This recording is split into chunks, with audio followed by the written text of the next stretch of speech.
Hi అండి, నమస్తే. Welcome to cook with Manju. ఇవాళ మనం చిటికలో చేసేసే సరికొత్త బ్రేక్ఫాస్ట్ రెసిపీ అండి. కావాల్సినంత ప్రోటీన్ ఉంటుంది, కావాల్సినంత ఫైబర్ ఉంటుంది, చాలా చాలా హెల్త్కు మంచిది. పిల్లలకు లంచ్ బాక్స్లోకి పెట్టేయడానికి సూపర్ రెసిపీ అండి ఇది. చాలా ఇష్టంగా తింటారు. కాంబినేషన్ చట్నీ కూడా ప్రిపేర్ చేసుకుందాం. ఎలా ప్రిపేర్ చేయాలో ఇప్పుడు వీడియోలోకి వెళ్ళి చూసిద్దాం. ఇక్కడ ఒక హాఫ్ కప్పు దాకా నేను పెసరపప్పు తీసుకుంటున్నానండి. ఈ పెసరపప్పును ఒక బౌల్లోకి వేసుకున్న తర్వాత ఇప్పుడు ఇందులోకి వాటర్ వేసుకొని నీట్గా ఒక 2 సార్లు ఈ పప్పును కడిగేసుకోండి. పప్పు ఇలా కడిగేసుకున్న తర్వాత ఇప్పుడు ఈ పప్పులోకి వాటర్ వేసుకొని ఈ పప్పును మనం ఒక గంట సేపు నానబెట్టేసుకోవాలి. ఇలా ఒక 1 అవర్ తర్వాత పప్పును మంచిగా నానిపోయి ఉంది కదా, ఈ పప్పులో నుంచి మనం ఇప్పుడు వాటర్ తీసేసుకొని మిక్సీ జార్లోకి వేసుకొని ఒక 2-3 పచ్చిమిరపకాయలు వేసుకోండి. తర్వాత ఒక హాఫ్ ఇంచ్ అల్లంను మనం చిన్న చిన్న ముక్కలుగా కట్ చేసుకొని వేసుకోవాలి. ఒక్కొక్కసారి అలానే వేసినామంటేనంటే సరిగా మిక్స్ అవ్వదు, కాబట్టి ఇలా మంచిగా చిన్న ముక్కలుగా చేసుకొని వేసుకోండి. తర్వాత ఇందులోకి కొంచెం కొత్తిమీర వేసుకోవాలి. కొద్దిగా జీలకర్ర వేసుకోండి. ఒక పావు టీ స్పూన్ అంత జీలకర్ర వేసేసుకోండి. వేసుకున్న తర్వాత బాగా మెత్తగా ఇలా మిక్సీ పట్టుకోవాలి. ఇప్పుడు ఈ మిక్సీ పట్టుకున్నది మొత్తము మనం ఒక బౌల్లోకి వేసేసుకుందాము. ఇలా మొత్తం గుడంగా బౌల్లోకి వేసుకున్న తర్వాత ఇప్పుడు మనము ఇందులోకి ఓట్స్ వేసి చేసుకుంటున్నాము. 1 కప్పు ఓట్స్ తీసుకుంటున్నాను ఇక్కడ. ఇప్పుడు ఈ ఓట్స్ను మనం లైట్గా డ్రై రోస్ట్ చేసుకోవాలి. మరీ ఎక్కువగా వేయించవలసిన అవసరం లేదు. కొంచెం క్రిస్పీగా అయ్యేంత వరకు వేయించుకోండి. ఇక్కడ ఓట్స్ అనేది మనకి ఇలా వేగిన తర్వాత వీటిని తీసుకొని మనం ఒక ప్లేట్లోకి వేసేసుకొని కంప్లీట్గా ఈ ఓట్స్ని చల్లార్చుకోవాలి. ఓట్స్ బాగా చల్లారిన తర్వాత ఇప్పుడు మనం మిక్సీ జార్లోకి వేసుకుందాం. వేసేసుకున్న తర్వాత ఇప్పుడు ఇందులోకి ఒక 2 టేబుల్ స్పూన్ వరకు బొంబాయి రవ్వ వేసుకోవాలి. సూజీ ఇలా ఒక 2 స్పూన్లు వేసేసుకొని ఇప్పుడు మనం మిక్సీ పట్టేసుకోవాలి.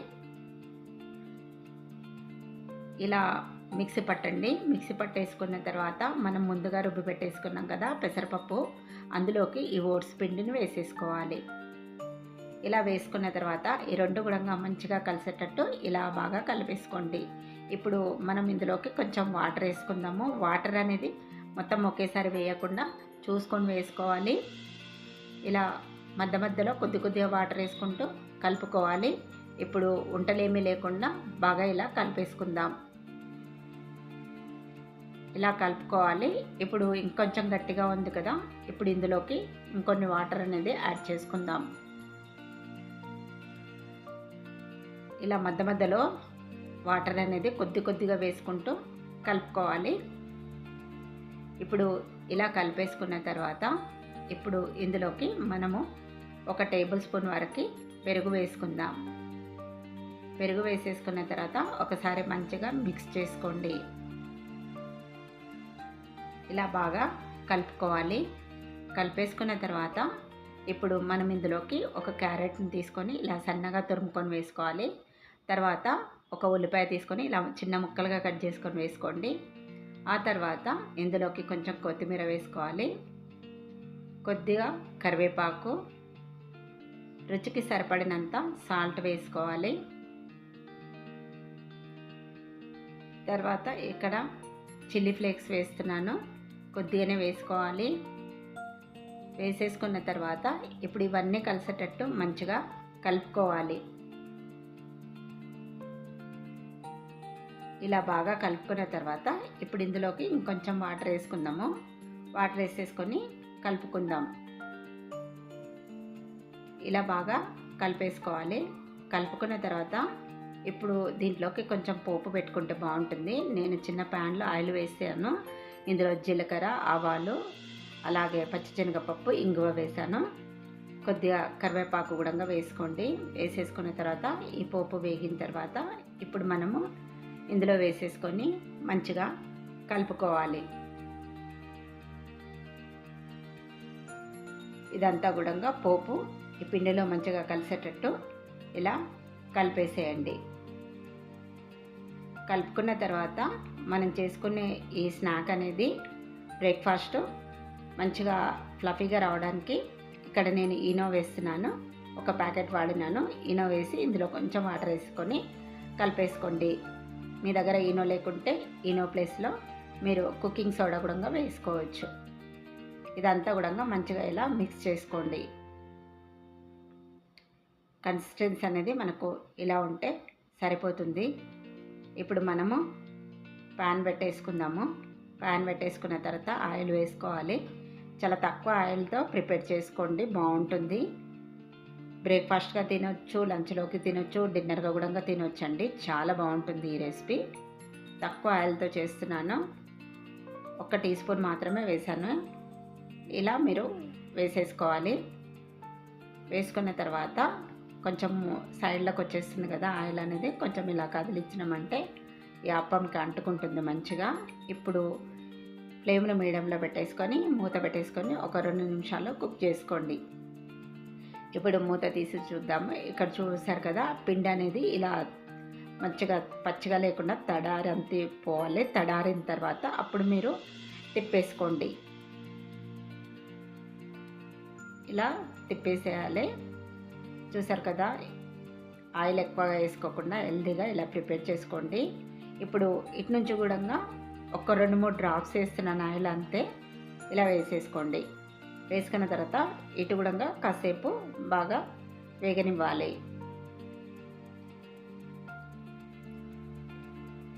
ఇక్కడ చూసారు కదా, ఇలా మంచిగా కుక్ చేసుకోండి. ఇప్పుడు దీన్ని తీసి మనం ప్లేట్లోకి వేసేసుకుందాము. ఇక్కడ నేను ఇంకొకటి కూడా వేసి చూపిస్తాను. మీరు కావాలంటే నెయ్యితో కూడా చేసుకోవచ్చు. ఇప్పుడు మనము ఇంకొకటి వేసుకుందాము. మళ్ళీ కొద్దిగా ఆయిల్ వేసుకోవాలి. ఆయిల్ వేసేసుకున్న తర్వాత ఇలా పిండి వేసేసుకోండి. వేసుకొని మంచిగా కుక్ చేసుకోవాలి. ఒక 2 నిమిషాలు టైం పడుతుంది. ఇప్పుడు మూత పెట్టేసుకొని కొద్దిసేపు కుక్ చేసుకుందాం. ఇప్పుడు మూత తీసి చూద్దాము. చూసారు కదా, ఇలా కొంచెం కుక్ అయిన తర్వాత మనము ఇంకొక వైపు తిప్పేసుకోవాలి. ఇలా ఇంకొక వైపు తిప్పేసుకొని ఇటు నుంచి కూడా ఇంకొంచెం ఆయిల్ అనేది వేసుకుందాం. జస్ట్ ఒక 2-3 డ్రాప్స్ వేస్తున్నాను అంతే. మీరు కావాలంటే ఇందులో ఇంకా ఈ పిండిలో మీరు వెజిటేబుల్స్ వేరేవి కూడా వేసుకోవచ్చు. క్యాప్సికమ్, క్యాబేజీ ఇలా అన్నీ వేసుకోవచ్చు, బాగుంటుంది. ఇప్పుడు మూత పెట్టేసుకుందాము. 1 నిమిషం అలా కుక్ చేసుకుంటే సరిపోతుంది. ఇక్కడ చూసారు కదా, ఇది కూడా మంచిగా ఇలా రెడీ అయిపోయింది. ఇప్పుడు దీన్ని కూడా మనం తీసి ప్లేట్లోకి వేసేసుకోవాలి. చాలా చాలా టేస్టీగా ఉంటాయండి. సో ఇది రెడీ అయిపోయింది కదా. నెక్స్ట్ మనం చట్నీ ప్రిపేర్ చేసుకుందాము. చట్నీ కొరకు పాన్ పెట్టుకొని హీట్ ఎక్కిన తర్వాత ఇందులోకి కొంచెం ఆయిల్ వేసుకోండి. ఆయిల్ కొంచెం హీట్ ఎక్కిన తర్వాత కొన్ని మెంతులు వేసుకోవాలి. తర్వాత కొద్దిగా జీలకర్ర వేసుకోండి. తర్వాత కొన్ని ఆవాలు వేసుకోవాలి. ఈ ఆవాలు కొంచెము జీలకర్ర వేగిన తర్వాత ఇందులోకి కొన్ని పల్లీలు వేసుకోండి. ఒక 2 స్పూన్లంతా వేసుకోండి. తర్వాత ఒక 2-3 పచ్చిమిర్చిని వేసుకోండి. వేసుకున్న తర్వాత ఈ పల్లీలు, మిర్చి కాసేపు నూనెలో వేపుకోవాలి. ఇలా వేగిన తర్వాత మిక్సీ జార్లోకి తీసుకోండి. మళ్ళీ కడాయిలోకి ఇంకొంచెం ఆయిల్ వేసుకొని ఇప్పుడు ఇందులోకి కట్ చేసి పెట్టేసుకున్న మనము టమాటా ముక్కలను వేసుకుందాం. వేసేసుకున్న తర్వాత ఇందులోనే కొంచెము కొత్తిమీర యాడ్ చేసుకుందాము. ఆ తర్వాత చింతపండు కూడా వేసుకుందాము. వేసేసుకున్న తర్వాత ఇవన్నీ కూడా మంచిగా కలిసేటట్టు కలుపుకోవాలి. ఇప్పుడు కొద్దిగా పసుపు వేస్తున్నాను. వేసుకున్న తర్వాత మంచిగా ఇలా మిక్స్ చేసుకోండి. చేసుకున్న తర్వాత ఇప్పుడు మనము ఇలా ఉడికితే సరిపోతుంది. టమాటా ముందుగా మనం పల్లీలు మిక్సీ పట్టుకున్నాం కదా, ఇందులోకి కొంచెం వెల్లుల్లిపాయలు వేసి అలాగే మనం ఉడికించి పెట్టేసుకున్న టమాటా కూడా వేసుకోండి. వేసుకున్నాక రుచికి సరిపడినంత గల్లుప్పు వేయాలి. వేసుకున్న తర్వాత ఇలా బాగా మెత్తగా మిక్సీ పట్టండి. ఇలా మిక్సీ పట్టుకున్న తర్వాత ఒక బౌల్లోకి వేసుకొని కొంచెం పోపు పెట్టేసుకోండి. జీలకర్ర, ఆవాలు, కరివేపాకు, ఎండుమిర్చి వేసుకొని పోపు పెట్టేసాను. ఇక్కడ ఈ పోపు అంతా కూడా చట్నీలో కలిసేటట్టు మంచిగా ఇలా కలిపేసుకోండి. చూసారు కదండి, మనకు చట్నీ కూడా ప్రిపేర్ అయిపోయింది. చాలా చాలా హెల్దీ బ్రేక్ఫాస్ట్ అండి ఇది. తప్పకుండా ట్రై చేయండి. ఎప్పుడు ఒకేలాగా కాకుండా ఇలా సరికొత్తగా ఈ బ్రేక్ఫాస్ట్ అయితే మీరు కంపల్సరీగా ట్రై చేయండి. చాలా బాగా నచ్చుతుంది అందరికీ కూడా. మరి ట్రై చేస్తారు కాదు, ట్రై చేసి ఎలా వచ్చిందో నాకు కామెంట్ చేయండి. మరిన్ని ఇంట్రెస్టింగ్ వీడియోస్ కోసం ప్లీజ్ నా ఛానల్ని సబ్స్క్రైబ్ చేయండి. అలాగే లైక్ ఇవ్వడం అయితే మర్చిపోకండి. వీడియో నచ్చితే మీ ఫ్రెండ్స్కి రిలేటివ్స్కి కూడా షేర్ చేయండి. ప్లీజ్ అండి, నాకు సపోర్ట్ చేస్తూ ఉండండి. Thanks for watching my video.